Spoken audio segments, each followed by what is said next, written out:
The girl was upset because she didn't know the reasons for her injury. However, this gesture didn't stop Kana. His face sunk. He looked very disoriented, as if Kana's words had just shattered his most cherished dream.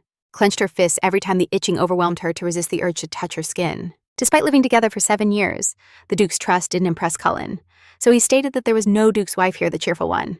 The nonchalance of the youngest Ada's son entertained Sylvian in this recap manhwa, who hinted that the lady behind Cullen was his wife. Kana remained silent.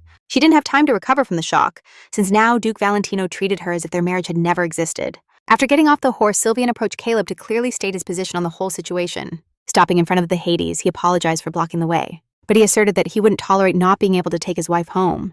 And with those words, but she could no longer bear the desire for medicine. While the cure wasn't ready, Kana examined the princess's body, but she never found new nail marks, mercury, or other ingredients that other doctors had suggested. The incredible willpower and the longing for recovery that emanated from the princess was astonishing. This approach excited Kana, and she felt motivated to put more effort into the treatment. So she prepared a high-quality remedy to relieve the itching. The princess flinched as a new wave of itching hit her, but the bottle that Kana was holding sparked her interest in the imperial palace. The princess's screams ceased and complete silence reigned. Kana prepared an astragalus ointment, used since the Choson era, and this very remedy was the most popular in the online store that Kana created in the body of Li Yuhua. Although getting the necessary ingredients took time, the young woman worked quickly to prepare it as soon as she received them. Seating the princess on a stool, Kana began to apply the ointment. The girl didn't value his suffering. She claimed her words were not offensive at all, since she heard much more hateful expressions from Kylan as a child, explaining at the same time how Amelia should apply it herself. The ointment would only help if Amelia applied it constantly on the affected areas and followed the other recommendations. Amelia heard the servant say that the Empress had obtained all the ingredients just the day before and didn't expect a remedy to be created in just one night. But Kana had such an urgency to help her that she worked tirelessly after finishing the procedure. Kana praised the princess for her bravery in waiting, as she managed to endure so much pain, for that Kana promised that now it was her turn to dedicate all her effort to the princess's treatment, as this behavior deeply motivated her. In fact, Kana had other concerns, since the Empress had taken too long to seek the herbs, despite the fact that with her contacts, she could have obtained everything instantly and the princess would already be cured. However, those thoughts brought Kana memories of her online store, as she always had the necessary herbs available, ready to use at any time. It had been a while since she had focused on business, and she feared if Li Yuhua was doing her job well. Kalen was heartbroken. He wanted to fix the relationship and forget the past, but Kana's negative attitude toward him broke his heart. The princess remained still while Kana finished applying the ointment on her back, although all her thoughts were centered on how happy Li Yuhua would be at that moment. After a few minutes, the princess experienced relief. Her skin felt slightly cool, and the itching began to subside. Yes, there was a slight burning sensation, but now she could endure it without breaking vessels in a fit of desperation. Although Kana remembered that to enhance the effect it was necessary to take infusions that she would prepare, the young woman was about to leave the princess's chambers, when suddenly Amelia apologized for how she had impulsively behaved those days. Although that didn't bother Kana. Hearing apologies from the princess's lips and the subsequent invitation to have tea was surprising. Without perceiving hidden motives, Kana accepted the princess's proposal to spend some time chatting amicably. The tea with the princess was interesting. Kana didn't even notice how sunset arrived, and it was time to return to Hades' palace. Amelia boasted that while the Empress was gathering herbs in the eastern continent, she had acquired a tea for her daughter. So the girl couldn't hold back and laughed at that confession. She didn't want to believe it could be true. It was rare, something no aristocrat had ever tried. Kana couldn't even imagine that a week ago, she would have the chance to establish such good relations with the princess, who now worried whether she would like the tea. The first meeting with Amelia was a disaster, and the risky offer to heal her seemed like a death sentence. But now, after spending such a pleasant time, Kana, sitting in the carriage, fondly remembered that moment. After a few days, Kana returned to the imperial palace with a gift for the Empress, since she had promised since the party to create a perfume that had won the woman's heart. Gifts were common for the Empress, but the delicacy of the scent of the new perfumes deeply delighted her. However, the Empress wanted to know something else. Why, after 2 weeks, her daughter still showed symptoms of the illness, even though the princess was patient with the recovery process. The Empress's behavior was different. She seemed not to understand that an illness does not heal quickly if it developed over years in her daughter's body. The dialogue was interrupted by the voice of a maid, announcing the arrival of the second Prince Crescent. She didn't want to be part of Caleb's family, since he was honest as a child, when he stated he didn't want anything to do with the outcast. He was the son of the Empress and the Emperor, and the most likely heir to the throne who, from a young age, he showed good decision-making in managing the empire in this recap manhwa.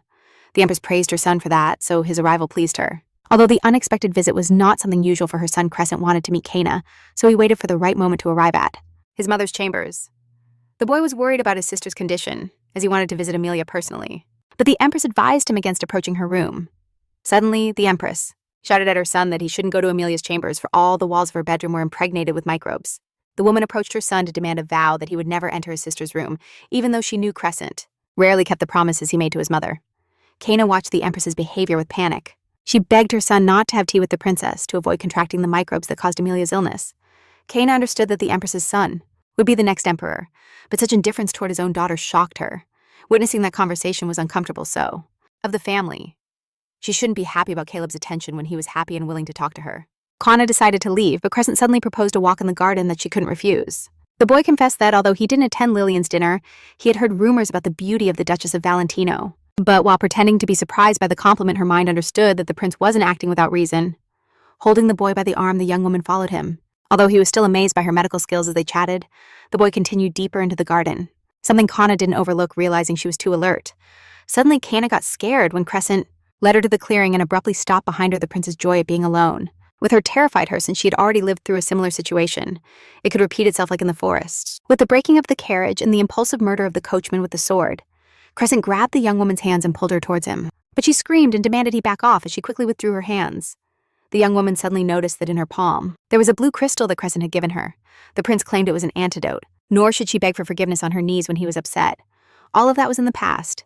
That should help save Kana and Amelia's life. Kana didn't understand what was happening, but suddenly guards appeared from the palace among the bushes, who came to stop her. The knights were armed and demanded that the Duchess Valentino follow them before acting. Kana demanded explanations, but received a curt reply. Princess Amelia was dead, and they had to arrest her. The death of Princess Amelia shocked the imperial palace. According to the personal maid, the princess had felt unwell all day and had struggled against fatigue. Suddenly, the princess began to cough up blood while heading to her room.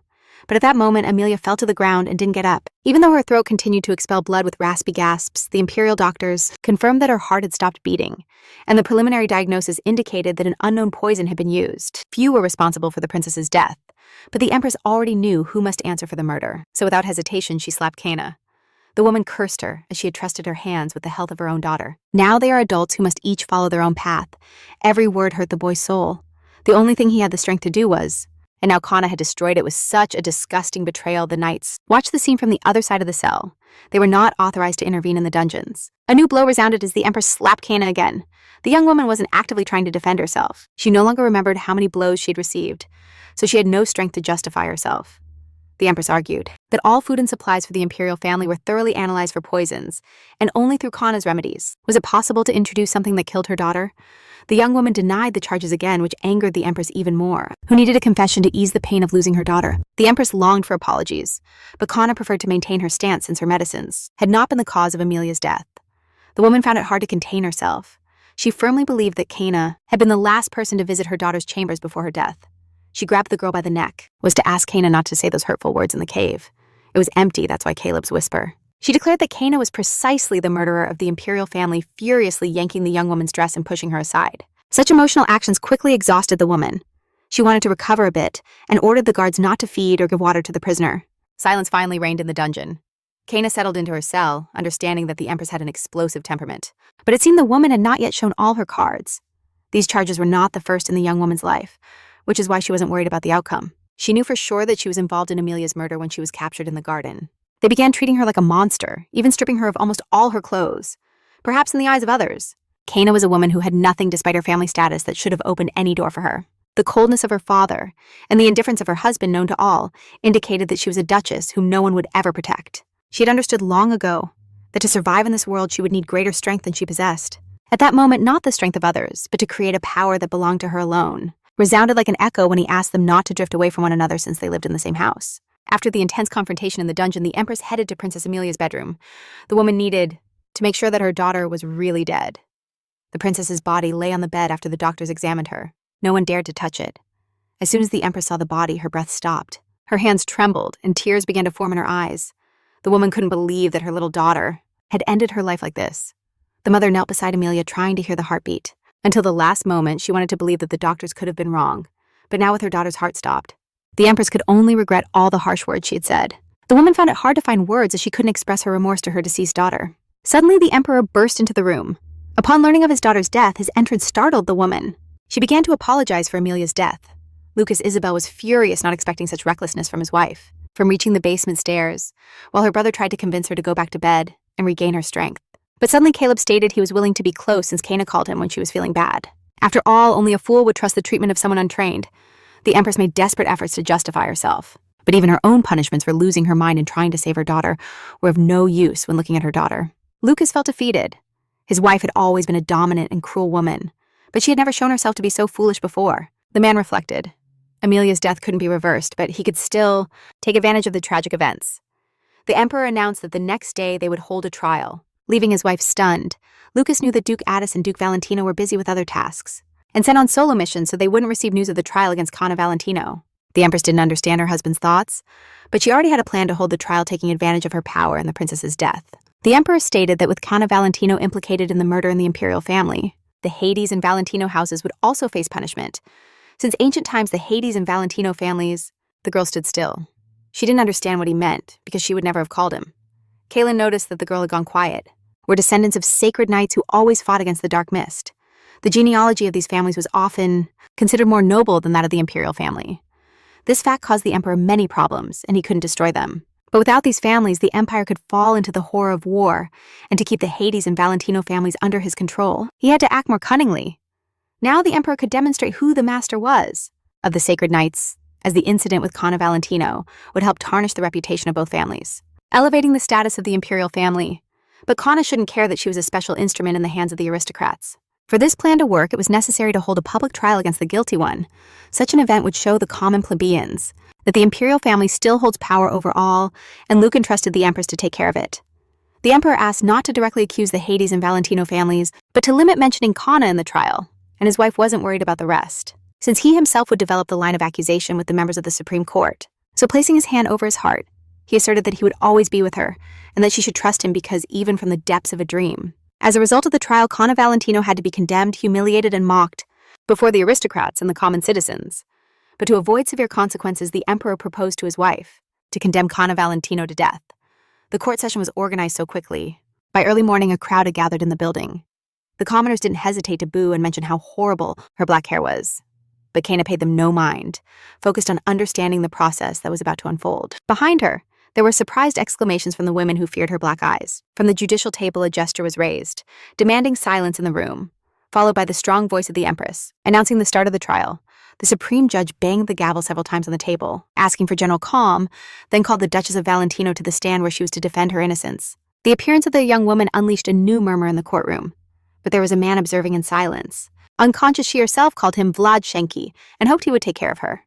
Kiana didn't know how to react to such a declaration from Caleb. As the madness of the spectators reached its peak, each demanding the death penalty, Orsini didn't take his eyes off his sister. Public trials were a rare phenomenon, gathering 100 commoners for Cana's trial. Valentina was absurd.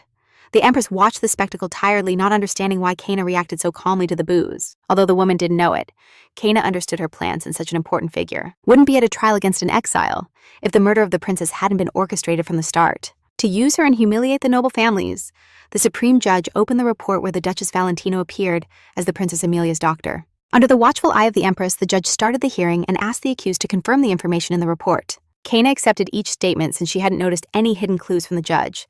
However, this was enough for the spectators to shout about the ineffectiveness of herbal treatments if the patient had no hope. The judge handed over the list of herbs used by Cana. Therefore, an expert would testify before the attendees. The boy was sincerely convinced of the truth of his words and the strength of his intention to take care of his sister, heading the Eastern Medicine Department to evaluate the accused's actions. Cana was internally amused by the situation, since in this empire, any tea shop is considered a place for studying Eastern medicine. When the tea shop vendor appeared next to the podium, he professionally displayed a herbal manual. The judge began with a simple question. He wanted to know if the expert agreed that the herbs on the list were suitable for treatment. The man placed several branches on the podium and began to explain what type of plant was on the Duchess's list. Cana calmly watched the spectacle, while the expert explained to the audience the process of making the remedy from cypress branches. Suddenly, the judge asserted that such a plant could be harmful, but the man tried to reassure him, stating that there was no risk with the branches. Focusing, the expert started with a confident look, explaining the beneficial properties of the cypress that alleviated stomach pain. The unexpected assertion enraged the audience since rumors were circulating. Kaylin knew that his sister had no one else, neither Orsini nor Isabel nor even their father could, about the princess's illness. Several commoners began to debate the rumor of an uncommon skin disease in the nation. The expert felt overwhelmed by the public. Now from the crowd, shouts arose accusing him of being a charlatan, using excuses from manuals. Raising his hands, the man opted to reveal more data, since he had erred in the first diagnosis. Therefore, he now found an error in the treatment since the infusions were made with more than 10 different herbs. The judge watched the expert closely, but when he asserted that such a mixture would cause poisoning, he relaxed, realizing that as an expert he had avoided discredit. The man delved deeper into the topic of combinations, because if the princess had consumed the infusion of a single plant, it would have been more effective. Kana could no longer stand hearing the nonsense, so she interrupted the man's speech with an energetic protest to the young woman. She asserted that the expert was wrong about the basics, and that the cypress did not alleviate stomach pain, which surprised the judge. Kana clarified that it was the seeds of hippophae that were used against stomach pain. Therefore, trusting the seller was foolish. Provide her with the support that he was capable of giving, since even the night before their father just watched as Kana fell. The expert tried to grab attention, but the audience's hushed whispers revealed that there was another method to relieve stomach pain unable to withstand the tension. The man shouted that he was the authorized expert to evaluate the herbs. Someone from the aristocrats defended the expert, saying that Kana might be wrong since she had not studied medicine, and her previous statement had only been a happy coincidence not being able to take it anymore. Kana pointed at the expert and proclaimed loudly that if the man was a specialist in herbs, he could immediately show in the manual what the cypress from the forest actually cured. The challenge enraged the man who anticipated defeating the arrogant young lady, and with that he opened the book wide. As he stared at the pages of the manual, the man paled with fear and understanding upon reading what it said. A deathly silence fell over the courtroom. While the expert with a stunned expression scrutinized the page, the judge demanded an explanation for the silence, but the empress pointed out that the expert turned out to be a fraud. Murmuring softly that the cypress from the forest was indeed used to treat inflammation, the man was left speechless. But now his reputation among the nobles was completely destroyed as the ladies. While Kalin personally took her to his room the night before felt like hell, he had just returned home, began to condemn that they would never visit his shop again, determined to completely destroy the seller's status. Kana asked him to read aloud if the cypress from the forest was the best remedy for skin diseases. The expert flushed with fury. A self-taught person shouldn't know such nuances, but being in court, he had to tell the truth that harmed his status. So he accepted the arguments of the accused. Deep down, Kana celebrated not knowing what that charlatan had been paid to testify, but he had just ruined his career. However, the expert was not willing to accept defeat and shouted in unison that it was not the cypress from the forest that was the problem with the cure. Accusing her with his finger, he shouted that she had also prepared the remedies incorrectly. Thus, mixing various herbs into a single elixir had caused the death of Princess Amelia, but she remained calm. She had already understood that the level of knowledge of the local healers was not high and wanted to initiate a new debate. So the mixture of various herbs in a single elixir had caused the death of Princess Amelia, but she remained calm. When he witnessed his sister collapsing unconscious in the hallway, he didn't know what to do. She had already understood that the local healer's level of knowledge was not high and wanted to start a new debate on how to properly mix the herbs. From the room resonated the Empress's voice, sounding terribly tired, so everyone fell silent. All turned to the judicial stand, stopping their discussions about the justice of each accused. The Empress theatrically closed her eyes and asked the judge to hurry up so as not to turn the hearing into a circus. After hesitating for a moment, the Supreme Judge announced that the verdict would be postponed. Although the Duchess's guilt was proven, this last part amused the girl when a loud bang on the table interrupted the silence. Awakening. The explosive nature of the Empress, once again the woman jumped up, accusing Kana not only of murdering the princess, but also of using medications reserved only for commoners, an unforgivable offense for the imperial family. Sitting down again, the Empress assured that Kana Valento's guilt would not affect the Addis and Valento families. Therefore, they would not receive severe punishment, but it was all a ruse. His attempts to shout at their father were in vain. That night, Duke Alexandra stood still like a statue, because afterwards she announced that instead of punishing all the families, a capital execution of Kana Valento would suffice. For the imperial family, the judge coughed upon hearing the sudden sentence, but the Empress did not miss the chance to demand that he explain if the imperial family was wrong in their decisions. Not risking his career, the man banged the gavel and accepted that the court's decision followed that of the Empress. The herbal expert seized the opportunity and, after the verdict, requested that the murder by poisonous infusion be considered a triple crime. The Orsini did not appreciate the people's ovations. When the judge confirmed again that the Addis and Valentino families would not be punished, a new bang of the gavel echoed in the room. And now the judge officially issued the verdict: Kana Valento would be sentenced to death. Among the spectators, there were exclamations of approval in this recap manhwa, causing Kana to cover her face with her hands so that the people's gaze wouldn't reach her. However, while hiding her face, the young woman was not crying. She was saddened that everything had unfolded exactly as she had predicted. The girl ran toward the experiment room without listening to her brother, so he made a desperate decision and called her older sister. While sharp and fierce feelings pierced his heart, the man silently watched his daughters fall. Because this trial had a predetermined ending, they took Kana back to her cell. It was already night outside, but she couldn't determine exactly how long she had been imprisoned, although now she was interested in something else. Why Orsini arrived at the door of her cell. The boy took off his hood. He was excited, but he was surprised by the girl's shock at seeing him, as he couldn't hold back and had promised her that everything would be fine. Orsini did not join the others in cleaning up the monsters, as he had left home early instead. It was strange to see him in the dungeon. Kana knew this from conversations with the maid. Her brother had to go to solitary training. The boy quickly regained his composure. He decided not to show any more concern for the girl, so he said sarcastically that he would just watch her suffer and leave. Kana laughed. Her brother never changes his habits, and he didn't this time either. Not receiving a response from his sister, the boy insulted her again for just trying to change her reputation, ended up in the imperial jail, staining the family's honor like this. While looking at her brother through the bars, her sister laughed as they had finally fulfilled all their dreams. However, no matter how much he tried to move closer, his legs wouldn't respond as he saw his son picking up Kana from the floor, but he seemed tense, like something was off. Orsini couldn't resist the calm tone of Kana, so he demanded she stop acting so arrogantly. To him, Kana acted confidently, even though she was beaten and dressed in rags. But why did her face keep shining? Orsini didn't know, but he heard her mocking his words, for he himself was the one who had hit her in the face. Such harsh words cooled his emotions, forcing him to step away from the bars. Kana enjoyed his surprised expression, provoking her brother for a fight, since today would be the last time he could humiliate her. In frustration, Orsini clenched the bars with his fist, but his trembling was still evident. He stepped closer, remembering that the execution moment would soon arrive. The imperial family would not postpone the sentence. As he began to shout, the boy recalled that only his father or Duke Valentino could influence the course of the sentence. The boy's screams left Kana confused because she believed Orsini would be one of the first to rejoice at her death, but he was acting super nervous. She didn't understand why he was so mad at her behavior. Maybe the brother wants to get something from her. After thinking for a moment, the young girl suddenly apologized to her brother. He tried to give some order, but as soon as he opened his mouth, the Duke couldn't make a sound, which made him step back from the gate, pretending to be sad, since she had stained the family honor. And now her father, and all the members of the Hades family, would owe the emperor placing her palm where she had previously gripped Orsini's hand.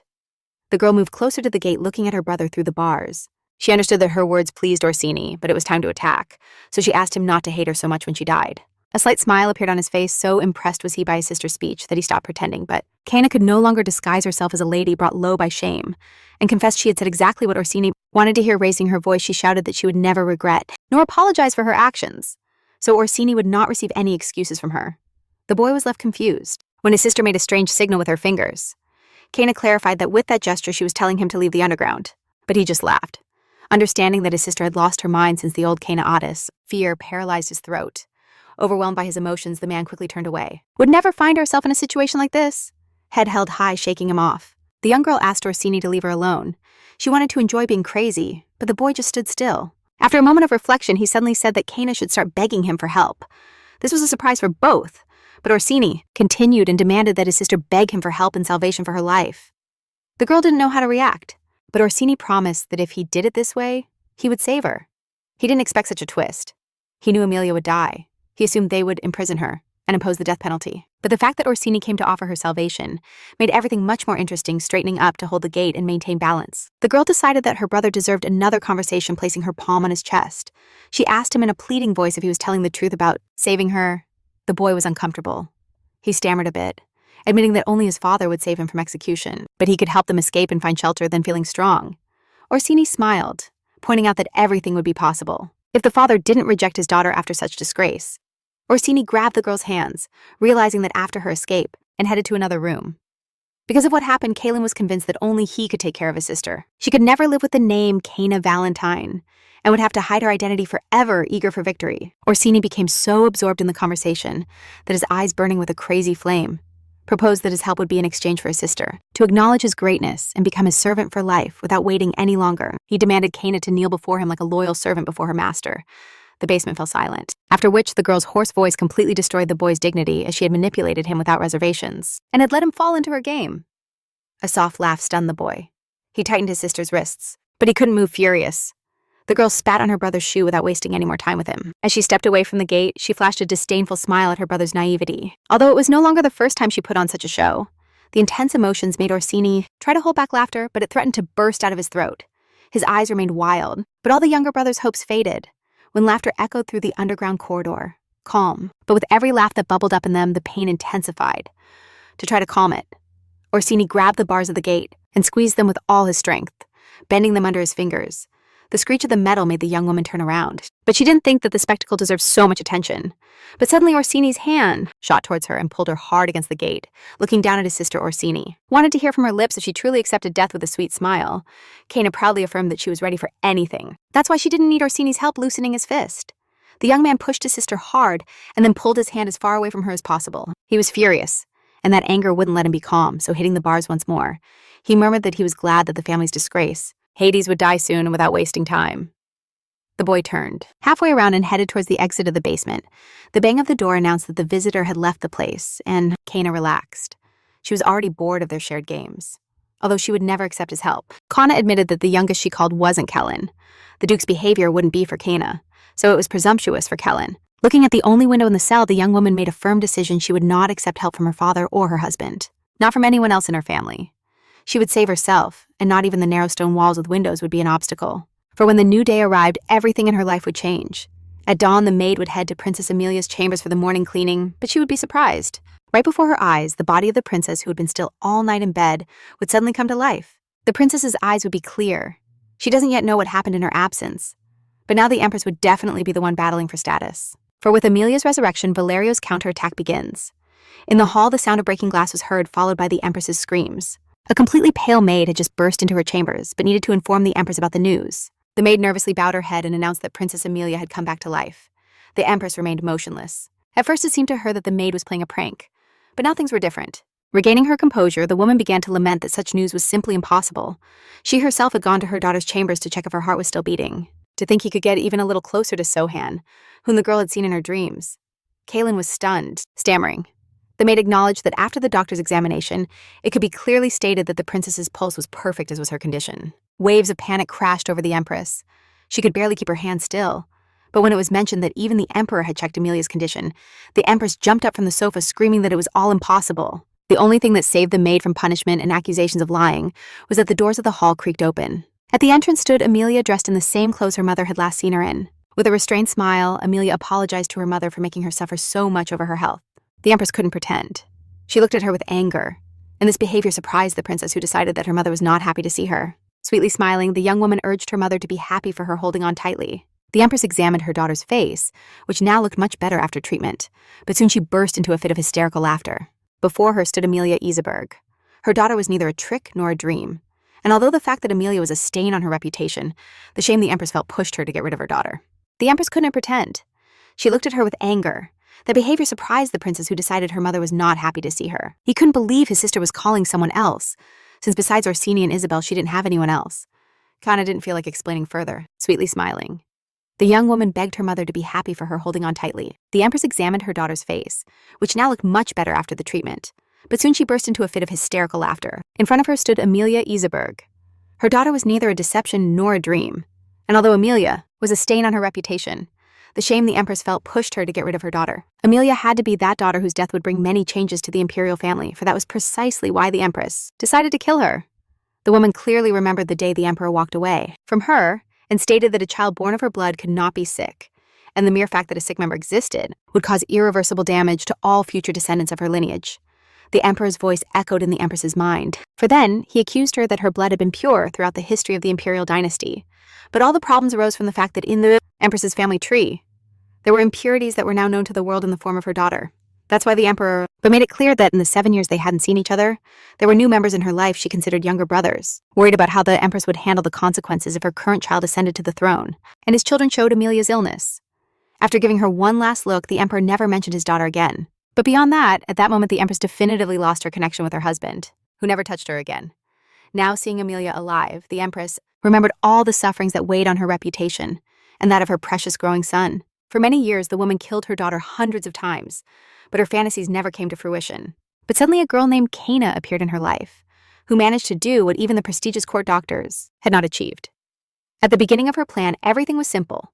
She didn't get in the way of Kana by giving basic recommendations that didn't serve to cure Amelia, but this could have caused the princess to die and the empress's life to normalize.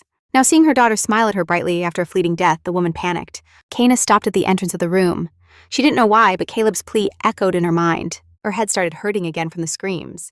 So Kana began to massage her neck, but admitted that her youngest was the same age as Caleb. Shocked, the empress found no words to say to her daughter, even though she was already heading for the exit to give her time to process the news. Behind the mask of serenity, the empress's world was crumbling, furious that her plan had not worked. Even though an Eastern merchant claimed that tea would be the best poison, stress made her snap.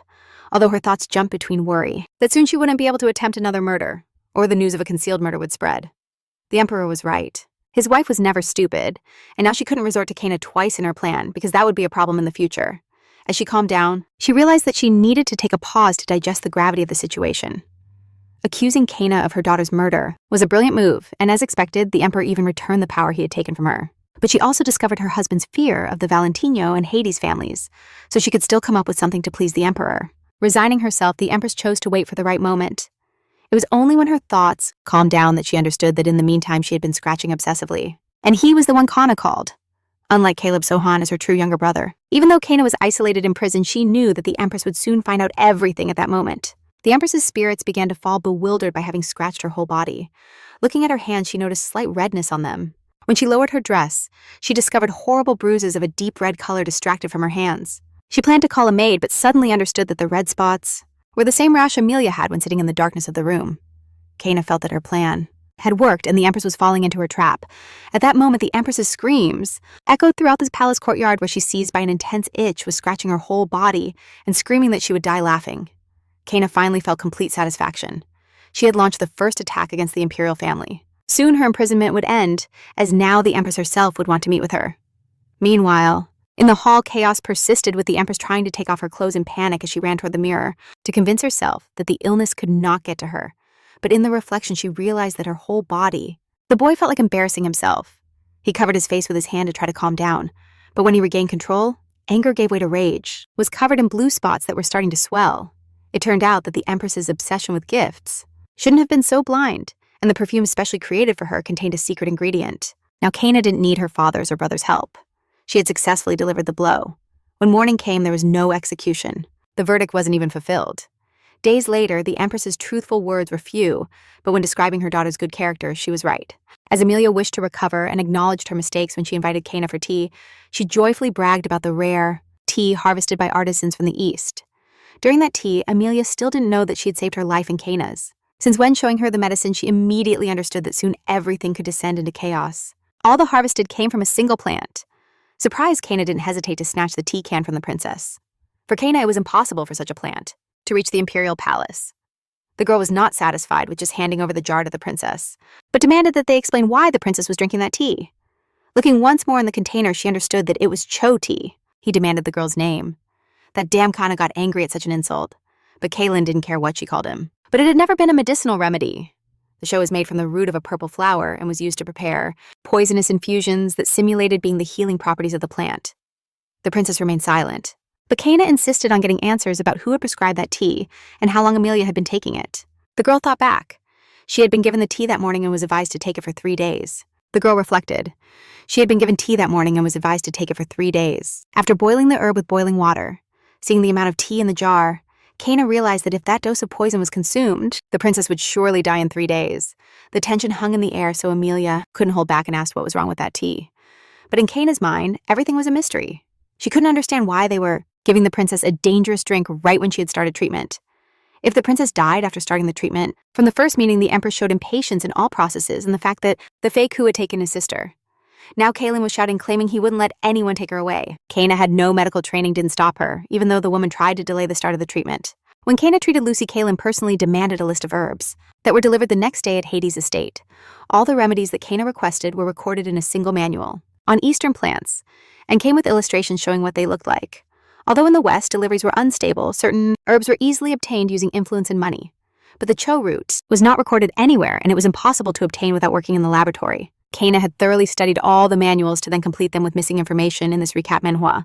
The structure of keeping these books useful raised many questions, since even basic things had not been noted. If the Cho root is unknown in this world, the inhabitants of the Eastern continent can't know much about its properties, and obtaining its use will be difficult. But even more importantly, no one in the Western continent would allow the empress, especially a boy who had never belonged to their family. The girl couldn't argue with Kaylin, to use a plant that isn't registered anywhere. If it's not a medicine, then the goal of buying such a root was to eliminate a specific person.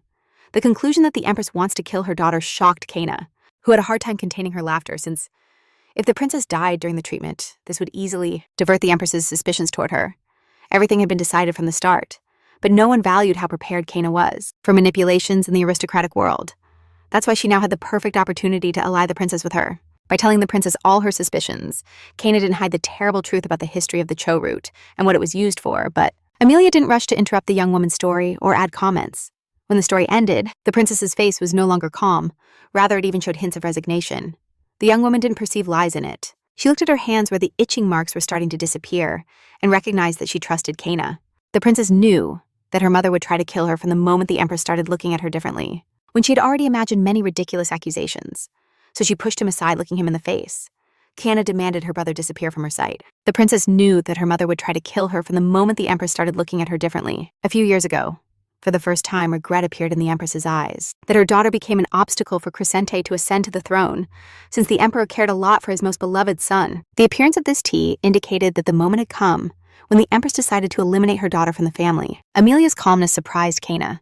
She didn't expect her to be so submissive reflecting on it. The Duchess stated that unlike the princess, she was not willing to die unjustly accused while preparing the cho root tea. Kana confessed that she wanted to live like never before, and her words inspired the princess. That's why, as she handed her the cup with the poisonous tea, Kana asked her to go along with the empress's plan and die a quiet death. The young woman knew that the empress wouldn't give up her poisoning attempts, so she had to act to delay the potential murder in the future. With doubts, Amelia took the cup and reflected on the words. As long as she was willing to resolve this peacefully, the boy found it hard to breathe. He hadn't thought approaching Kana would be so difficult. Realizing she had to drink the tea since the empress would understand, it hadn't worked if her daughter remained alive. While Amelia hesitated to take a sip, Kana insisted that after this incident, the empress would have to suspend her attempts to kill her temporarily. Otherwise, unnecessary suspicions would arise. Kana swore that the time had come to be the daughter of whom the empress would not be ashamed. But first, she had to die the way the Duchess used. There exists a medicine that causes a painless death, whose essence is to slow the heartbeat down so much that it nearly stops. But in reality, the heart only beats a couple of times per minute, and the illusion of death stops being a lie once this plan is initiated. The effect of the remedy should wear off. And while Kana is in jail, the princess will have time to recover before the Duchess is executed. The cell door opened, and one of the guards called for Kana. As he bowed, the man apologized to the young woman for his recent rudeness. But Kana noticed that behind him were the maids with her belongings. He had come to escort the Duchess to the Empress, who wanted to meet the young woman immediately, so he was willing to back off. For him, there was no older sister, just Kana Valinithno. Kana was satisfied. She had outsmarted the woman, and now she would decide how to continue the game. To punish her, Kana created a remedy that caused itching several times more intense than Amelia's, so she hoped to teach the Empress a lesson. Since no doctor could cure this illness, the Empress's body would burn more intensely each day, until not a single thought remained in her mind aside from pain. That's why when the servants took Kana to the Empress's chambers, the woman couldn't hold back tears from the horrible sensations on her skin. When Kana approached, the Empress no longer cared about her pride. She jumped out of bed, took the girl's hands, and urgently asked her for the medicine. The woman's appearance moved Kana, although she had come to this meeting with a much tougher attitude. The Empress's patience turned into threats. She demanded the medicine, or else a severe punishment would be applied. The woman's screams alternated between facts. She had seen improved Amelie's skin, and she wanted to receive the corresponding treatment before Kana could say she didn't have the medicine. The Empress slapped her in the face, who was temporarily visiting the family palace. The hallway door slammed shut, and Kana was left alone in the basement. The protagonist fell to the ground and didn't try to get up, pretending to be defeated, when the Empress grabbed Kana by the neck, trying to bring her back to sanity. Kana resisted even more to hide her true self. A guard tried to calm the Empress since Kana was very tired after the rigors of prison, but that didn't stop the woman. She demanded that they wake the Duchess immediately so she could give her the medicine for the burning. The woman asked for cold water, or else she would personally burn the Duchess's skin. But suddenly a scream from the Emperor behind her filled the Empress with terror. The man was shocked by the appearance. Desperate of his wife, she looked like a peasant screaming in the market, pulling away from the girl. The Empress realized she had just fallen even further in her husband's eyes, furrowing her brow. The Emperor disdainfully rejected his wife's appearance, comparing her to a beggar who was venting after getting drunk. Vulgar behavior. Inappropriate for the imperial family without waiting for explanations. The man turned around and headed for the exit of the hall. But the look, Kana wanted to be left alone today, so she yelled at Caleb not to call her sister as the girl approached. The girl entered the laboratory, but was annoyed that Kalen had presented himself as a victim who could, of contempt that the Empress caught again, brought back to her memory that conversation from many years ago. For many years, the Empress dedicated her whole life to serving the royal family. That is why her husband's behavior hurt her. But the man didn't turn, so the last image his wife kept of him was his contemptuous look. The doors of the hall closed abruptly, and for a moment the silent room paralyzed her. But this was the last straw. She grabbed Kana by the neck and began to strangle her because it wasn't her fault, but part of Kana's plan, losing complete control. The Empress jumped on the poor girl's body to make sure she would choke her. Kana pretended to be hurt while the guards and servants tried to calm their lady, but this made her even angrier, and without letting go of her neck, she started shaking her to make her react. But in an instant, the situation changed. The woman's grip loosened. When her gaze shifted to the door and her face paled with terror, which made Kana feel offended for not accepting his apology for the past. The unexpected conflict sowed doubts in Kana's soul, and now she wanted even more to use the elixir, unable to help but look in that direction as well. In the center of the room stood Alexandro Hades. His clothes were stained with blood and his gaze tired.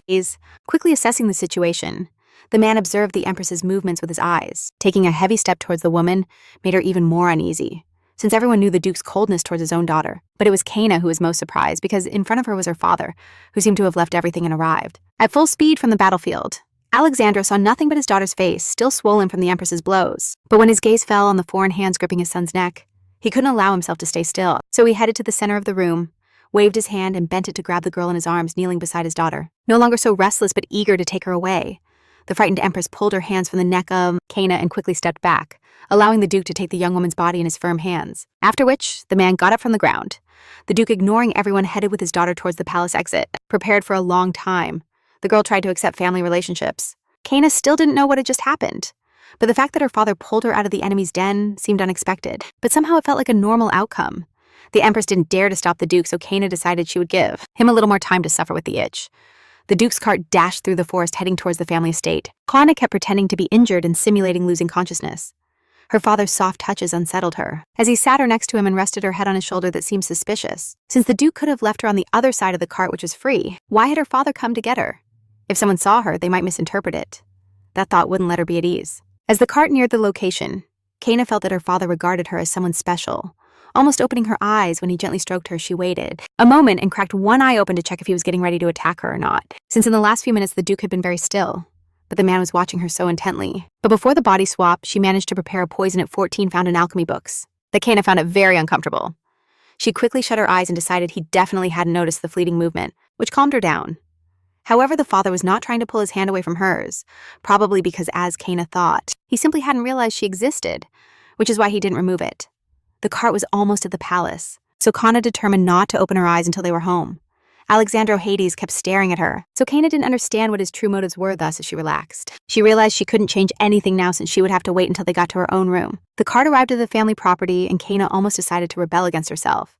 But the Duke's actions dictated her decision, and the man personally took her to her room, something she considered unnecessary. Although from the maid's screams, she likely looked very hurt, which generated pity in the father. The positive was that the Duke clearly hadn't understood the deception, so when he left her on the bed, he simply abandoned the room. The recipe for a brew that when drunk stopped a person's heart during her adolescence. Reca brought a towel and water to treat the Duchess's wounds, letting the maid clean her up a bit. Cana relaxed so much that she started to doze off as she felt the warmth of the bed they had put her in. It felt really soft after so long. After returning to the village, several days went by without incidents. And also without the Duke reappearing so soon, the Empress herself came to the Addis property to demand the remedy. Cana noticed how hurt the woman seemed, but she didn't emphasize it since she had endured several days, until the Duke returned to the battlefield. But as soon as the Empress opened her mouth, Cana understood that not even the most intense itch would make her reconsider her bad temper. To avoid hearing new threats, Cana ostentatiously took out the medicine bottle. That gesture silenced the Empress. At that moment, she didn't care if the Empress had changed. So with a quick movement, she pressed the bottle to the woman's lips, forcing her to drink the entire concoction. While the woman was stunned by how easily she got the remedy, Cana only thought about acting. Cana drank the first version of this poison, but it didn't work since she didn't study the recipe correctly. But now, for the benefit it would bring her, even if the Empress simply suffered after taking the medicine. The woman seemed to bloom again as that treatment resembled a miracle due to the amount. The sadness of emotions made tears stream down her face, and it was hard to hold them back. In the next moment, she burst into uncontrollable tears, falling to her knees in front of the young woman whose death she had wished for. Hannah perfectly understood this weakness, because the Empress could not withstand the pain, and she had arrived at the crucial moment. From that day on, the Empress was under her control, as it would only depend on Cana whether the woman's body burned with horrible itch or if she would live calmly every day. The day the Empress realized that she was a prisoner of her illness, her life ceased to make sense. All joy from social life faded in the face of the unbearable pain that engulfed her, and she didn't think it would leave her that terrible. Pain could not disappear at the woman's will, and neither Jules' power nor the Empress's reputation were invincible. That's why, upon arriving at Hades' palace, her mind was in a frenzy, ready to beg the Duchess for the remedy. And the moment the elixir touched her lips, with her improved knowledge and acquired coldness, the poison can be completely reformulated, leaving the bottle aside. Everything regained meaning. Then the burning began to fade, and it took the woman just a moment to realize it. When she fell to her knees in front of Cana, she saw not the Duchess she had wanted to kill, but the person who had given her freedom. Tears of joy streamed down her face, while the woman tried to control her emotions. Then hell began again. The Empress's body began to tremble. The phantom burning returned, and the sweat showed that the relief wouldn't last long. Now the Empress depended on that hope the medicine had given her and that thirst for relief. It began to form in the woman's mind. In an attempt to demand another vial of elixir, the Empress asked Cana to bring her another dress. At that moment, Cana noticed that she had broken the Empress's spirit, as she sat before her feet begging for forgiveness for all her sins, even though the Empress felt shame, humiliation, and hatred. At that moment, she didn't care about her pride. She needed more medicine to feel relief. By embracing the young woman by the knees, the woman crying recognized that her dignity wasn't worth holding on to, because living without the sharp pain was better than anything the tears dried up. The girl decided to focus on other tasks. Now, there's an important task that Kana received from the Empress. Now, the woman offered Kana any reward for inventing a remedy against the burning pain. Kana expressed a lie she had prepared long ago. According to her conclusion, the Empress suffered the same illness as Princess Amelia. That's why the symptoms would manifest much worse. But to avoid all doubts from the Empress, Kana claimed she had already developed a treatment method. As she had previously created a remedy for Amelia upon withdrawing her hand with the medication, Kana informed that the effect of the treatment would be too brief, and that she hadn't yet had time to create a complete remedy. Tears reappeared on the woman's face. All it took was a moment that this imperfect medication could offer her. Kana showed determination and insisted that this pain should not disappear even for a moment. That's why she would do everything possible to cure the lady. That declaration shocked the woman because after all the mistreatment towards Kana, she still wanted to help her. But to avoid all doubts from the Empress, Kana swore she would put all her effort into freeing the mother of the nation from suffering. While the Empress was impressed, Kana kept promising that with proper funding. The night before, when the Empress personally came to say goodbye to the girl, she would create a potion with lasting properties. The Empress looked at the young woman like a miracle, because Kana's gaze was so clear and pure that for a moment she felt pity for the suffering she had caused her, as now in her eyes, Kana was not an ordinary girl, but a rescue before the Empress could start a discussion again. Kana demanded that they provide her with an appropriate environment to develop the medication immediately. The woman promised to give her any power and money that Kana wanted. Finally, Kana's plan was fulfilled, and she could enjoy fully the outcome of her days of suffering. The most powerful woman in the empire cried at her feet, kneeling and begging for relief for her life. Kana fulfilled her first promise by delivering to the Empress the first dose of the remedy, and in gratitude, she received a new warehouse that the Empress ordered to be built next to Kana's laboratory. She received a new storage facility that the Empress ordered to be built next to Kana's laboratory, so she would always have a supply of necessary herbs to create the medicine. After the exhausting events, she apologized for a long time for Princess Amelia's behavior. Even as a child, Amelia was a wonderful girl. Met with Princess Amelia to detail the Empress's behavior. Amelia was satisfied that now her mother was experiencing for herself the unbearable burn that she couldn't calm for a moment, even though her first snack was tainted by the poison tea. Now the girls could enjoy another moment peacefully. Amelia swore that their shared secret would stay between them, and gave her word as a princess to protect it. Kana was happy to have an ally she could consider a friend in the future. But she didn't forget that her situation was still unstable, and she needed to secure herself more in the aristocratic circles. The young woman decided to tell the princess about her new treatment plan when she heard a servant's voice in the hallway. The girls turned towards the door as the Crown Prince Crescent was heading towards his sister's quarters. The prince's presence raised questions in Kana, but she didn't express them out loud as usual.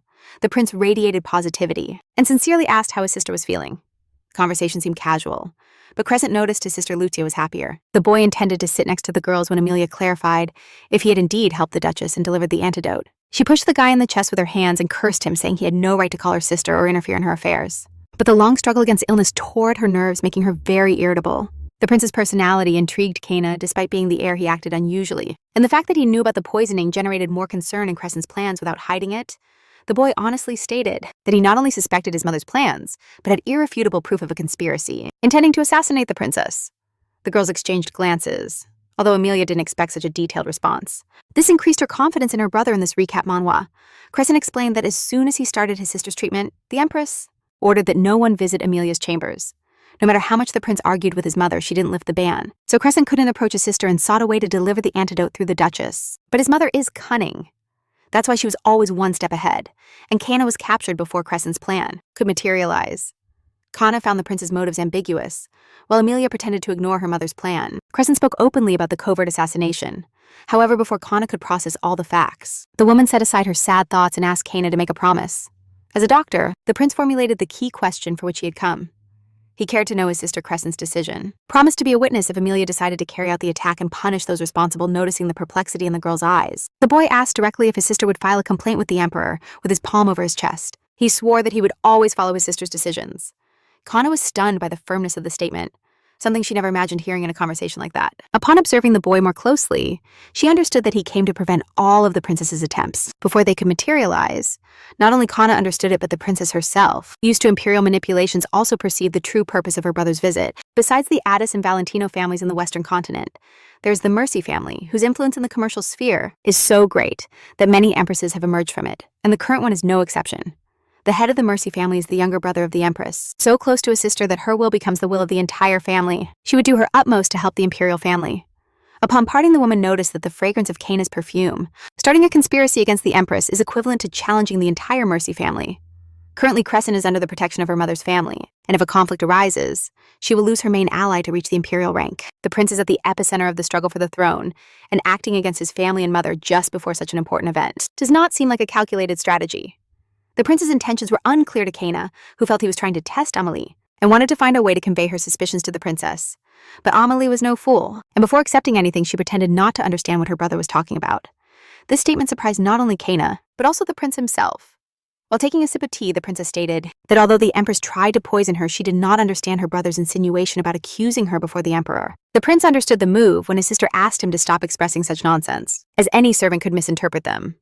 The siblings exchanged a glance, and both clearly understood what the other meant. It was different from all those made in the empire, which intrigued the empress about where the girl got the unknown perfume. So Crescent acknowledged the wisdom of her older sister. From her perspective, Kaina could not imagine how it was possible to maintain healthy family relationships in a house like that. The empress tries to kill her own daughter. The siblings do not trust each other and hide their true motives, something that certainly seems to confirm that in the imperial family, tears are never absent. Although the prince found an antidote for his sister, it only meant he still had some conscience left. That's why, tired of observing more family secrets, Kaina decided to leave the palace. 2 weeks have passed since the events at the princess's palace, and Kaina's life goes on normally. Conversations about the events in the palace are no longer discussed among the citizens of the capital, especially with so many everyday problems ahead. Things were going well for Kaina. The princess was almost recovered. The men of the Hades family still have not returned from their expedition to the Dark Clouds, and her stepmother is not bothering her. The young woman wished it would continue this way in the future, but her tranquility was interrupted by the voice of an unknown man. Turning around, she saw a whole party of knights that had been sent by Countess Josephine Ellister. The group frightened her. To cheer the woman up, Kaina agreed that at the next meeting, she would bring a bottle of perfume as a gift. But it was even worse when the leader announced that they had to return the Duchess to the Balanitno house. That didn't seem like it was nothing but the gentleman coming with just a message. Kaina understood they were trying to take her by force. Kaina tried to justify herself, explaining that after the false accusations and imprisonment, she hadn't had much time to recover. But the leader was unyielding and assured the Duchess that in the Valentino house, they would find specialists to solve all her problems. The young woman knew it would be a miracle if her health didn't worsen at her husband's house, so she quickly looked for a way not to go with those guards. She barely had time to say a word when someone grabbed her arm to stop her from escaping. Chloe Hades appeared behind her, smiling kindly at the guards, and pleaded with Kaina not to disobey her mother-in-law's orders, and to go to the Valinith house without causing a scene. The woman began to push her towards the guards, showing politeness, but insisting that her mother-in-law's order could not be ignored. That behavior reminded Kaina of how before leaving for the Valinith house, Chloe demanded she die there and not return home. For Her Majesty, the perfume was from a new collection of the online store, Li Yu Jua, which is why the Countess Edis held the young woman and asked the gentleman to accompany her as quickly as possible to her marital home. Kaina understood that her stepmother had been looking for an excuse to get rid of her for a long time. That's why it was useless to resist, because while the Duke was not home, Chloe's word was law. Gathering some belongings, Kaina headed with the gentleman to the Valentino Duchy and arrived there at night. However, as expected, she did not receive a warm welcome. Instead, Josefina greeted her daughter-in-law with a scandal. After receiving a slap, Kaina did not provoke the woman any further, as she was not interested in those confrontations. Josefina was trying to scream all the accumulated negativity during meetings with the aristocrats. But when Josefina claimed that Kaina would not leave the place without her permission, the young woman entered into a discussion because she had to attend to Princess Amelia. The Countess promised she would discuss it personally with the Empress. So Kaina would never return to medicine while living in the Valentino Duchy. The discussion ended, but now Kaina was left without her belongings in her room. The Countess. Kaina could replicate it using plants from the Eastern continent. 2 weeks before the banquet, Kaina spent her time creating this perfume, ordered the guards to collect all her clothes so she couldn't leave and to take away the jewelry, although that order seemed absurd. Stuck in her pajamas, the young woman was overwhelmed by fears of spending several months in captivity, but Kaina couldn't stay still and decided to try to escape. In the hallway, the door to her room was being watched by 2 armed gentlemen. So when a slight creak was heard, one of the guards told her to return to the room. But a strong sedative aroma enveloped her face, causing her to lose consciousness instantly after her belongings were removed. The guardians didn't think to check the young woman for hidden objects, so now she could use the dispenser that spreads, a sedative to escape unnoticed. Looking at the fallen guards, the young woman was glad her new invention worked. Since the dispenser had knocked out 2 burly men with a single touch, she was torn between escaping or waiting for the Empress to run out of medication and come asking for help. But on the other hand, she didn't want to spend too much time as a prisoner in jail to promote its scent among the aristocrats. However, due to the scandal with Lillian, the plan changed. But the fact that despite the unfavorable situation, but before leaving the mansion, she needed to find suitable clothes to hide her sheer robe. While inspecting the hallway, she assessed her options. If she managed to get to the other side of the house, she would end up in Sylvia's second room and could take her cloak. During their 7 years of marriage, the man had never spent the night there, so the chance of running into him was minimal. The path to the room didn't take long, and upon opening it quietly, she took a glance inside. The dim light of the room concealed her, but upon inspecting, she noticed no traces of the Duke, so she decided to approach the wardrobe to steal the cloak. As she carefully closed the door, she headed towards the corner of the room. But behind her, the silhouette of a man emerged that she hadn't noticed. But suddenly Sylvia's voice resonated in the room, stopping her dead in her tracks. Turning abruptly, she saw her husband coming out of the bathroom, watching her with curiosity. She couldn't understand how he had managed to hide in the shadows since his skin almost glowed in the dark. But the man demanded an explanation for what she was doing in his room. The man remained still against the wall, waiting for a response. But Kaina managed to get her first client in the Empress inspired her immensely, as it would be an important step for her future plans. Was still scared from being discovered and not getting a response. Sylvan pointed out her appearance, because he didn't expect to see a half-naked woman in his room at that hour. It bothered him that she was looking at him, since by noble standards she should have turned around a long time ago, covering herself with her hands and turning her back. She told him she had entered by accident as expected. The man didn't buy the lie, and with a smile, asked her why she had come in if she didn't know whose room it was. After thinking it over, Kaina decided it would be reckless to include the Duke in her plans, since he might not value her idea of stealing his cloak. The silence stretched on. Kaina couldn't come up with a lie, while her husband watched her closely. Suddenly, Sylvan took the initiative and admitted that he had heard many rumors about his wife's difficulties. Although she looked better than he expected, the man began to massage her neck. Her body was tense after a long journey, but he didn't forget to reproach that Kaina had been making many efforts lately to get his attention. Sylvia didn't let him start an argument. At the Belenitno Palace, it was a calm day as usual. However, the Duke himself stayed home and immediately scolded her for the negative effects those efforts had on the Valentine's reputation. That harsh accusation was new for the young woman. Although the man's expression remained indifferent, he clearly showed criticism, and a warning that accusation based on a deep misunderstanding fueled even more Kaina's desire to escape the estate Sylva and Valentine had seen in Kaina. For a long time, a girl who, even under the threat of a death sentence, she tried to get his attention. But Kaina's patience had run out. She saw no point in trying to convince her husband if he thought he was so important, interrupting her speech mid-sentence. Sylvia refused to reach an agreement, and with a quick motion, she positioned herself in front of her wife, leaning over her. She demanded that he go to his room. For him, the agreement meant completely different things, since his smile when mentioning that they could go somewhere else left her perplexed. However, Sylvia maintained a neutral expression. Even though excitement shone in her eyes, the proposal of compromise wounded the young woman's pride. It was hard for her to process that her husband hadn't changed and still saw her as an object, not as a person. Kaina feared asking what else the agreement included, according to her husband. By jabbing her finger into Caleb's chest, the girl asserted that he was nobody to her and that she wasn't his sister. Argon arrived to meet with him. The young man bragged about having spent some time with Sylvian's wife, but he anticipated it and declared that he wanted her to be modest and quiet from now on, just like in the last 7 years. Something in her chest tightened. Kaina had come too far to go back to being her husband's dark shadow. Looking at the bed, the Duchess promised that from her side of the agreement, she would at least fulfill her marital obligations. The tension threatened to surface as she barely contained a hysterical laugh. Kaina proudly stated that she didn't want to have anything in common with Sylvia. Valentino wasn't ready to roll in bed while being looked at with disdain. Something inside Kaina whispered that if Li Yujua were in her place, she wouldn't have accepted those conditions either. Tired of waiting for explanations, Sylvian asked Kaina to be the straightforward person that lately got on his nerves. Kaina realized that her actions had led Sylvian to decide not to fight against his demands, but rather believe that everything was a show, just for him, and opted to resolve it with her body. Realizing how low her husband thought, Kaina decided to stop following that absurd dialogue. She didn't plan to close her eyes to the insult her husband had inflicted on her, but with a sweet smile. While the Duke worked with the documents, the prince was lost in his thoughts as the beauty of the young woman impressed him. She decided to confess her desires, hiding her hands under the hem of her nightgown, evaluating her strength to face the man. Taking a small step towards him, Kaina observed his arrogant expression that saw no threat in her. Starting a distracting conversation, the young woman slowly pronounced the words as if trying to hypnotize her husband. Almost completely leaning in, she gently caressed his shoulder, although Sylvian deliberately kept his hands away from his wife's body. Kaina saw how the man's face was about to contort into a triumphant smile. When she almost kissed him while Sylvian was in a slight intoxication of imminent victory, Kaina discreetly pulled the dispenser from the pocket of her nightgown, stepping aside. The young woman aimed the sleeping pill dispenser at the Duke's face. She had already decided that his affairs were none of her concern, so there would be no concessions. The man was left perplexed. When the dispenser released a light mist of the sleeping drug that enveloped his entire face, Kaina smiled, demanding that her husband no longer concern himself with what she wanted. He was curious to know if Sylvian felt anything similar. However, the Duke never looked at her romantically. Sylvian was completely focused on his work. The effect of the sleeping drug should be felt soon as the man's breathing quickened and his reactions became slow, anticipating victory.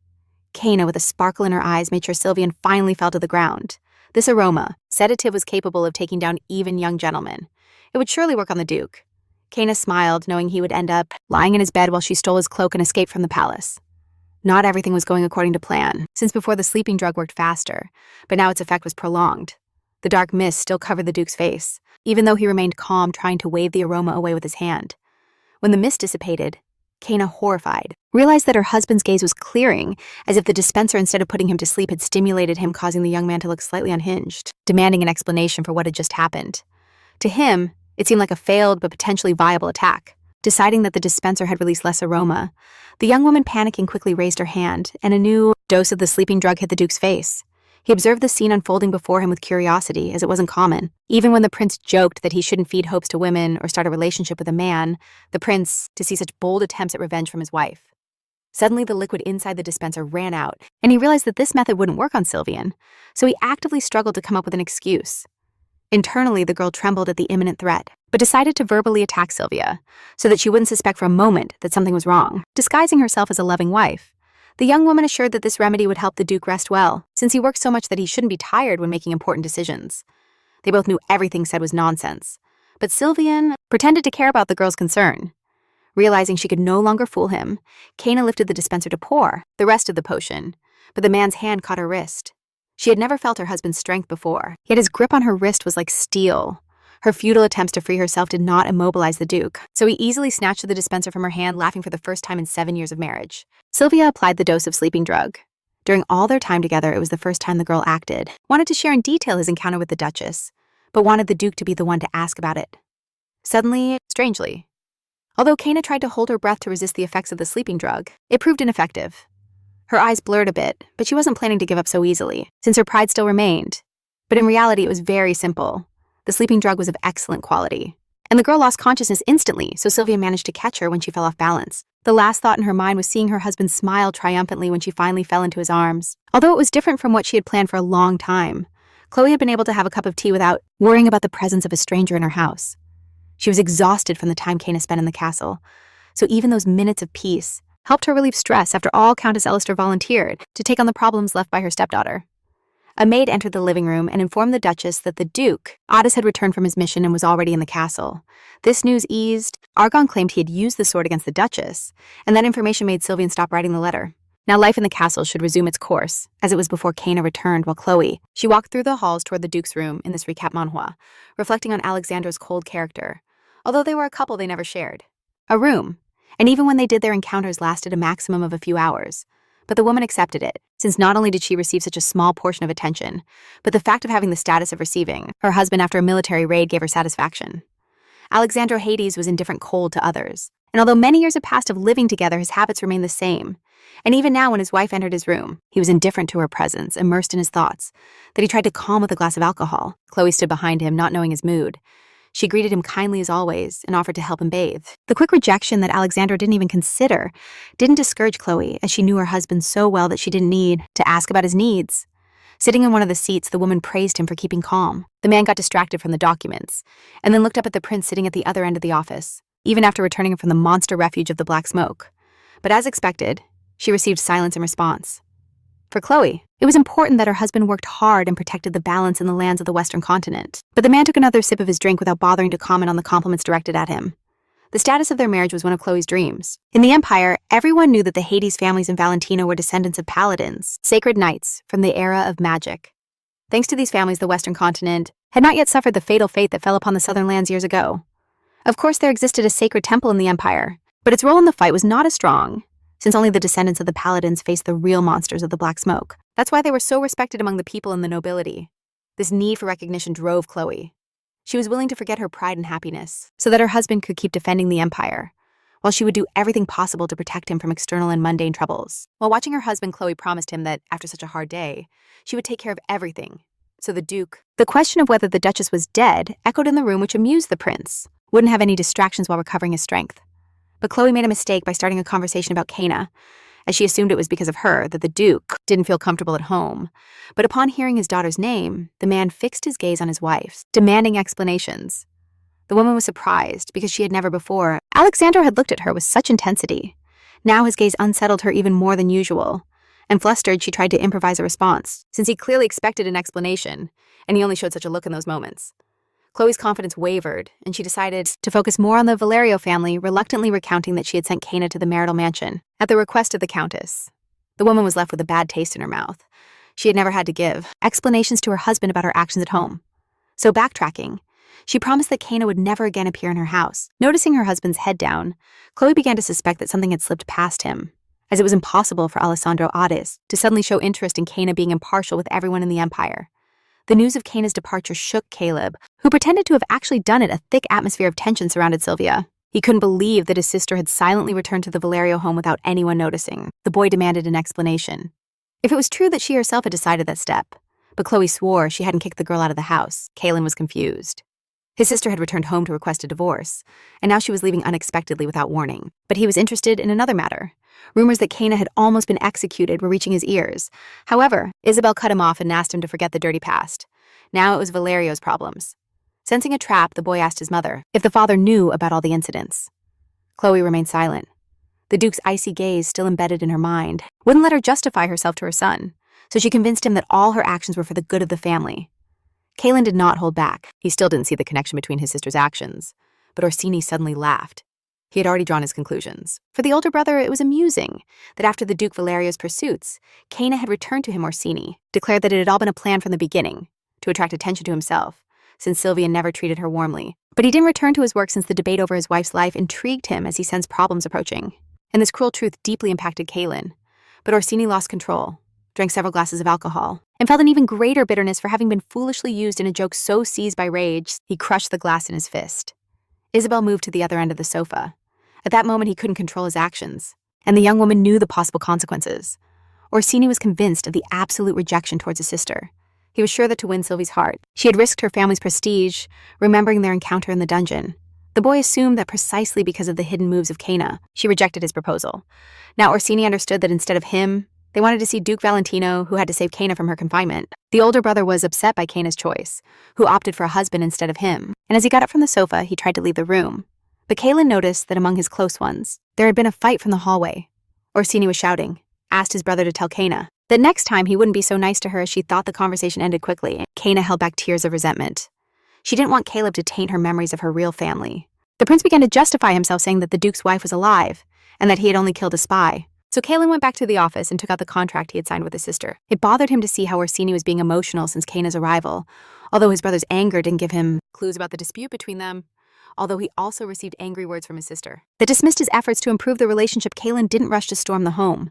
He should have cared less that his sister had chosen the Valentino family, but something pushed him to get involved in the situation. Now Colin didn't worry so much about his sister's rejection due to old resentments, he repeated to himself, because he didn't want to accept that Kana hadn't raised those barriers at random, but to protect herself from emotional ties. But there was something more confusing. Images emerged in his mind. Imagining Kana spending time with a stranger disturbed him with a burst of rage. He crumpled the contract, understood why he insisted on pursuing Kana. Even at the cost of another family, it hurt Kaylin, because not even Sylvian's attention could be the main reason Kana, who was posing as a coachman, those explanations were enough for the Duke to return to his work. Maybe just wanted to go back to her younger brother, whom she called after her injury. Now Kaylin was sure. If his sister met a new brother 7 years ago, it was undoubtedly a member of the Valentino family. He clenched his fist tightly. His thoughts threw new suspicions that irritated him for a moment. He almost reached a false understanding of who his younger brother could be unknown to him. When there was a knock on the office door, Lucy opened the heavy door and, stopping at the threshold, apologized for invading her brother's private office. But she wanted to know if Kana had left her home forever. The brother tried to calm the little girl, promised her that she hadn't said goodbye to Kana forever, and that there was someone who would take care of her.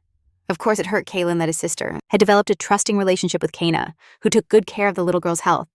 The sudden knowledge made the boy happy. Since he still had the signed contract, according to the contract, Kana receives money for taking care of Lucy, and he can't leave the Hades estate until he fulfills all his obligations. Kaylin was convinced it was Lucy in the contract. Sighing, Sylvian complained to the prince that in case of the Duchess's death, the reasons he wanted to bring his older sister back home, the guy got excited.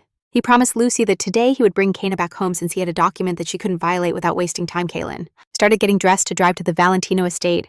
Lucy was happy that her brother was so determined to get their sister back. Although all of Caleb's motivation was based on his belief that only the payments made to Kana for the treatment, he had to return her throwing the hat on his head. Caleb was sure his arguments about the contract would help overcome his sister's selfishness. Kana woke up early in the morning but took a few seconds to realize she was in Sylvia's room. As she jumped off the pillow, she began to look around for Sylvia, quickly examining her body. The girl found no signs of new injuries, so she sighed in relief, grabbing the pillow and started hitting it angrily. Since the night before Sylvian had beaten her, Kana didn't understand why the soothing scent hadn't worked on the man. Since it had been a while since she could escape the palace, the guards changed shifts in the hallway. The new guards were looking for the young woman. He would have to look for a new wife, which would require a lot of effort. The prince remembered the duke, but they hesitated about whether they could enter the duke's room. The girl tensed up upon hearing a noise behind the door, but when the guards decided to go elsewhere, she calmed down. Now she couldn't use the soothing gas again, so she had prepared another means to get rid of everyone in the palace. In a special jar, there was a powdered poison that caused intense pain, like multiple insect stings. The poison didn't kill, it only caused pain for a few days. Kena had thought through her plan. She just had to wait for the right moment. First, she would apply the poison to the knights in the hallway. Then, when escaping the house, she would add the powder to the water, so that all the residents of the palace would be poisoned, and the servants would suffer the pain they deserved for their indifference towards all the punishments that Kena had suffered. Suddenly, the door to the room swung open wide. One of the maids entered, apologizing for interrupting the duke, but needed to clean the room upon seeing Kena in the master's bed. The maid froze. Not knowing how to react, Kena enjoyed the reaction of the servants, as she wasted no time and ran to the hall to report about her mistress. Josephina Ellister was spending her morning with Princess Lillian, that in his sword there is a magical stone that makes wounds dangerous. Therefore, his wife could have lost consciousness. When a maid rushed toward her and delivered terrible news, she couldn't hold back and mentioned Kena out loud. In Sylvian's room, which did not go unnoticed by the princess, Lillian's mood deteriorated. They convinced her that Sylvia and Kena did not share a room. Only now Josephina understood her mistake. She had to control herself to avoid situations. Silly in front of the princess. The woman started justifying herself, saying that Sylvian. She had left the palace early in the morning, and Kena had entered her room just to hide from the guards. But the countess talked so much that she confessed about the nights Kena spent in the duke's room. This put the princess in an indescribable shock. Now Josephina had no way to justify the excessive truth the princess discovered. The woman urgently needed to calm the princess's anger, so getting up from the sofa, the countess ordered them to bring the guilty one to the hall and punish her for desecrating the duke's bed. Lillian remained silent. Deep down in her heart, she trusted that Sylvian had not spent the night with his wife. Several times before her body succumbed to the illness, Argon was burning with impatience to tell Sylvia. Originally, the princess hoped that after the incident with the poisoning of the first princess, Sylvian would divorce his wife, as his reputation was based on justly punishing crimes for Lillian. The marriage to Sylvian was not a casual affair. She was deliberately seeking to obtain the duke to use this marriage as a foundation, to maintain power in her hands. The young woman did not want to leave the country as the wife of a foreigner. She wanted to live among the elite of her empire. That's why there are only 3 families on the continent capable of helping her achieve that.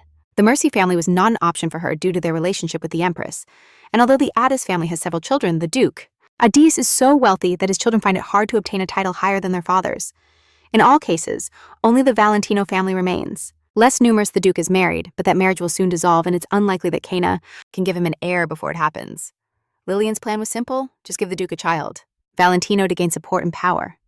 When the guard led Kena to the hall, the princess stopped fantasizing about the Empress's plans regarding his wife. But the man hinted that he shouldn't involve the Valentino family, because in front of her was someone who definitely should not continue the Valentino lineage. Josephina impatiently awaited the daughter-in-law, and as soon as she was close, she ordered her to kneel immediately. The guard grabbed the young woman by the neck to force her down. The princess calmly observed from the side, while the countess, openly furious, scolded her daughter-in-law Kena. Kena listened silently to the reprimands, but Lillian noticed she was wearing a wrinkled dress and looked like a beggar from the harbor streets. Superiority ignited in the princess's heart, realizing that it had been in vain to worry about the possibility that Kena Valin could become a rival for Sylvia's heart. With a mocking smile, the princess addressed the countess, suggesting that she cease the public punishment. Realizing that Lillian had calmed down, Josephina relaxed her posture. But she did not want to lose any more reputation in front of the imperial daughter, so she needed to please her in some way. Directing an angry glance at Kena, the countess decided to act with more conviction. With a snap, she brought the folded fan down against her daughter-in-law's face and demanded detailed explanations and a confession of her mistakes in the imperial conflicts. The prince perked up, clearly understanding that the duke. Kena observed the happy princess calmly drinking tea behind the countess, unexpectedly announcing with a clear voice that she had spent the night in the duke's room because she had slept there, and those words silenced everyone, making them laugh. She added that the duke had personally arranged her in bed and then covered her with a blanket. Unable to bear the lie any longer, the princess forcefully set the teacup on the saucer, her mind losing its calm. Now Lillian paid attention to Kena, who asserted that the duke was very careful regarding the future heir. That's why he wouldn't allow girls of low birth to sleep in his bed, perceiving the princess's unstable situation. Kena confidently declared that all the initiative from the previous night had come from the duke, inventing a lie. Kena said she didn't want to be with the duke, but the man was so passionate that she ended up accepting to spend time with him. Unable to take it anymore, Josephina slapped Kena. Lillian felt pleased to see that the countess was trying to please her. That's why she punished her daughter-in-law so intensely. Wasn't interested in the wife, which meant he had no intention of getting involved in the plans that Kena tried to shield her face from the multiple blows, while the woman threatened her with death for daring to insult a member of the imperial family. The girl didn't want to give up. She even found it amusing how the aristocrats had lost control over just a few words. Although this couldn't last long, Kalen appeared in the hall, and what he saw pierced his heart for now. All his fears about his sister's life shattered into tiny fragments. A terrible scene presented itself before his eyes, his sister on her knees in a dirty dress. Her face looked like deeply wounded skin, with bruises and swollen split lips. She wasn't even wearing home clothes, and the Countess publicly led her to the room wearing only a semi-transparent robe. Rage overtook Kalen. He demanded an explanation of what was happening.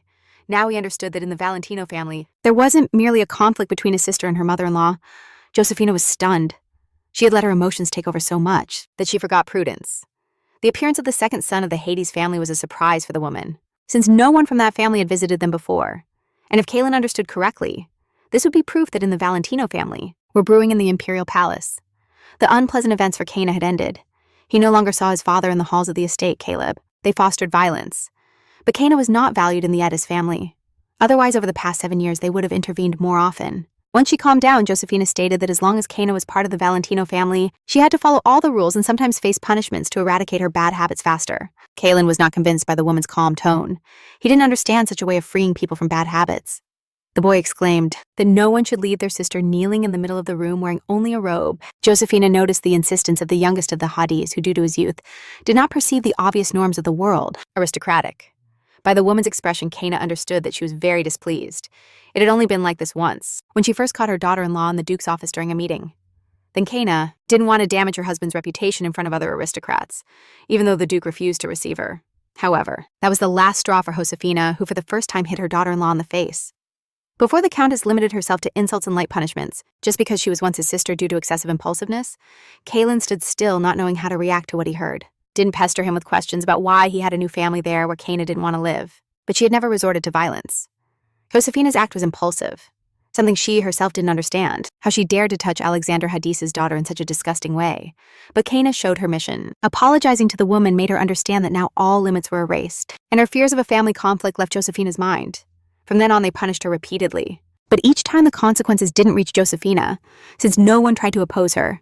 Now that Cullen had attended the internal rules of the Countess, he quickly tried to justify himself, saying he was defending the honor of the princess, as the young man ordered the Countess to get out of his way. But she tried to use her status to scare him, by reminding him that in the Valerio territory, the orders of the Sades were not followed. She hit Kana in the face with a fan and asked Cullen if he knew how his sister behaved with Descaro, while Cullen remained frozen. The woman recounted that her daughter-in-law poisoned the knights to infiltrate the Duke's room, although she didn't even regret it. Noticing the doubt on the young man's face, the Countess harshly warned him that after the incident with Princess Amelia, his sister, even thinking about the old arguments irritated him.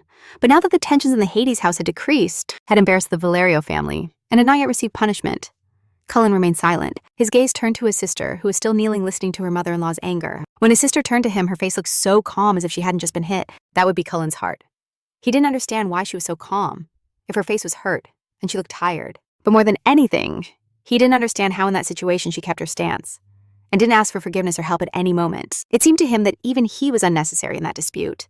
That's why he didn't notice how the Countess approached and demanded he show some manners. Otherwise, she would never forget the rudeness the Hades family expressed in the Valerio house. Kalen followed the woman's face with his gaze, realizing that now he could create an absurd problem for both families. But it was already too late. He'd been thinking for a long time, and wouldn't hide behind aristocratic nobility anymore. He abruptly pulled out his sword and pointed it at the Countess, forcing her to shrink back in fear. Kalen gave the Countess. He could focus on his important work by storing the medicinal infusions he had prepared for the first princess in a box. One last chance to stop everything, or otherwise he would be willing to face a potential conflict. Between two influential families, waves of aggression emanated from the young man, indicating he would accept any decision from Josephine. Elster regarding the situation in this recap manhwa. The woman didn't understand how serious Cullen was now if he had decided to defend his sister. Perhaps it meant he was acting on behalf of the whole family, pridefully telling Josephine to continue the dispute. But if the two great families ended up getting involved in a fight over the right to possess Kana, that would upset the balance in the empire once Sylvia and Valentino had already had a serious conversation with his stepmother. The man hated those who caused unnecessary problems and demanded that the woman not succumb to her own stupidity. The fear of being expelled from the castle by the Duke allowed Josephine to resign and let Kalen take her sister away. The outcome pleased Hades' younger brother as he sheathed the sword and decided to quickly leave the unfortunate palace. As he approached his sister, who was still sitting on the floor, Kalen tried to get her attention with words. When he leaned over her again, he saw no fear on her face. The young girl only asked him to cover her with his cloak. Kana finally calmed down. Moreover, Kana's life regained tranquility, because many black smoke monsters had emerged. Without waiting for help, she got up from her knees, ignoring her brother for accepting such behavior. Kalen stood up as well and took his cloak off his shoulders, throwing the garment over his sister's fragile shoulders and hugging her, gently to help her return to her carriage. Looking at the Countess, Kana regretted that with the appearance of her brother. She had missed a very interesting spectacle. The girl was not satisfied with such easy victories. So before leaving the room, she stopped. To blow her nose with a handkerchief without hesitation, she threw the handkerchief to the ground at the Countess's feet. Giving her one last look, Kana said goodbye with a smile, but received no response. Josephine held back her emotions. She didn't want to show weakness and attack her daughter-in-law again, but it was clear on her face that she was in serious trouble. As soon as the living room doors closed, the Countess began to violently wave her fan, her face burning with fury. For she could not believe that the youngest son of the Otis turned out to be a true barbarian. Princess Lillian, who remained silent in the corner, did not join the Countess's complaints about Kaelin Edis's manners. The young girl was bored, causing the Hades estate to be empty. Duke Hades, along with his sons, the Sacred Knights, and Duke Valentino, how women tried to stay neutral just to not fall into someone's misfortune. The woman's excessive emotion seemed absurd to her. Now she began to compare Keelan's achievements with those of Duke Addis, for only cowards and thieves would dare to draw their sword in front of a lady. Suddenly, she stopped upon feeling a tingling on her shoulder. That soon spread throughout her body. Continuing with the fan, she tried to discover what insect had landed on her dress as she exited. Kana Adis, from the grounds of the Valentino mansion, heard the Countess's piercing screams for help. Josephina was desperate.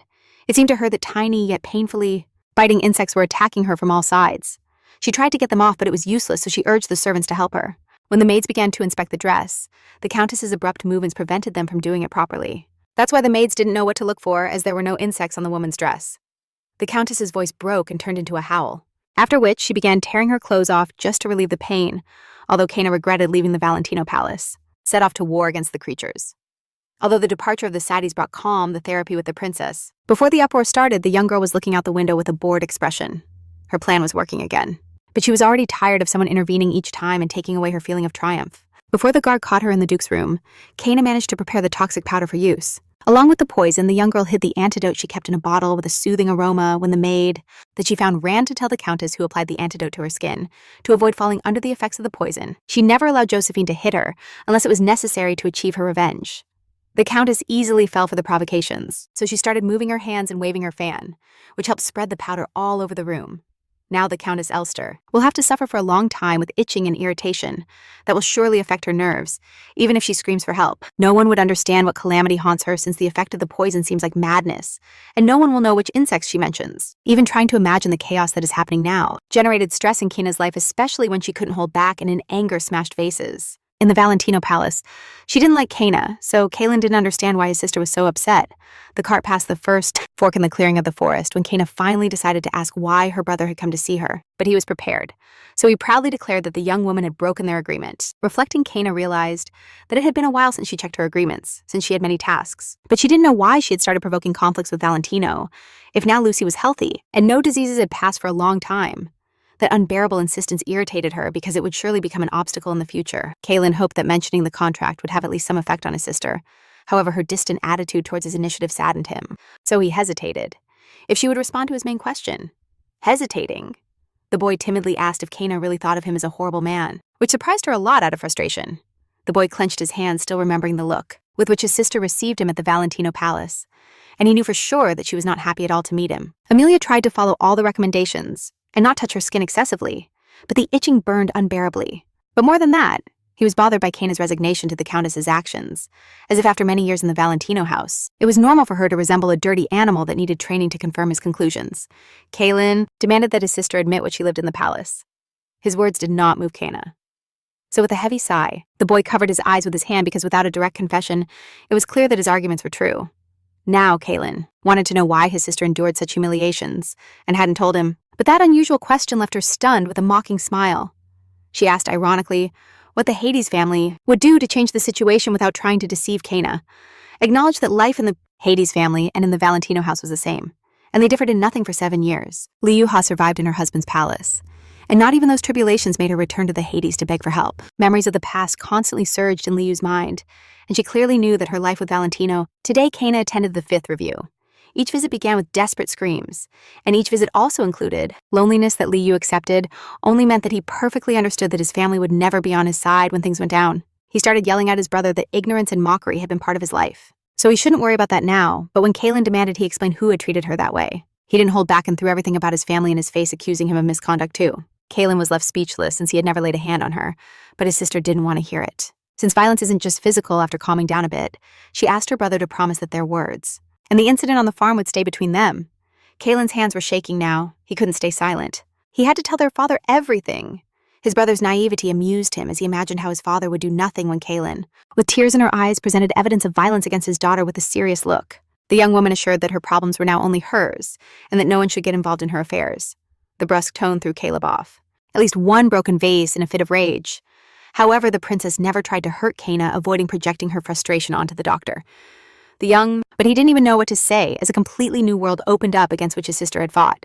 Observing his brother's state of shock, she decided she had said enough hurtful words, so she needed to stop. The silence of the forest was broken by the sound of hooves, and a noble horse appeared in front of the wagon. The coachman braked sharply, and she, unable to hold her ground, fell into her brother's arms at that moment. The young woman stood still clearly remembering the conflict with Prince Aragon in the woods. And now she experienced a feeling of déjà vu. The coachman calmed the horses but shouted at Kaylin to come out and face the unwanted guest. The man got angry because as soon as he stepped out of the wagon, he accused the man of blocking the moving carriage's path. But those words didn't scare Duke Valentino at all, who had a smirk on his face. He watched as his wife got down from the cart. The man admitted that as long as his wife was here, he wouldn't allow the cart to move any further. Hearing that direct statement, Kana was stunned since Sylvia had never called her his wife.